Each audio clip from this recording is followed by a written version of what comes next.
వెంకటేశ్వర స్వామికి ఎవరైతే ఉపవాస దీక్ష చేస్తారో ప్రతి శనివారం ఒక్కసారి ఈ నియమాలను తెలుసుకోండి. ఎందుకంటే వెంకటేశ్వర స్వామి ఏది కోరినా సరే వరాలిచ్చే వడ్డీ కాసులవాడు. కాబట్టి వ్రతం చేసేవారు శనివారం రోజున తినే ఆహారంలో ఎట్టి పరిస్థితుల్లోనూ నూనె వాడకూడదు. పూర్తిగా నెయ్యితో తయారు చేసిన ఆహార పదార్థాలను మాత్రమే భుజించాలి.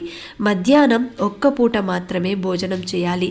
రాత్రి ఫలహారం తీసుకోవచ్చు. మద్యం, మాంసం లాంటివి తీసుకోకూడదు. బ్రహ్మచార్యం పాటించాలి. ఎవరైతే ఈ నియమాలను పాటిస్తూ 7 శనివారాల వ్రతాన్ని ఆచరిస్తారో వారి కోరిక తప్పకుండా ఫలిస్తుంది. ఇక ముడుపు ఎలా కట్టాలంటే, వ్రతం మొదలుపెట్టిన మొదటి రోజు ఒక పసుపు వస్త్రంలో 11 రూపాయలు దక్షిణ ముడుపు మూటలా కట్టి శ్రీనివాసుని పటం ముందు ఉంచి ఈ యొక్క సంకల్పం నెరవేరితే తిరుమలకు దర్శనానికి వస్తానని మొక్కుకోండి.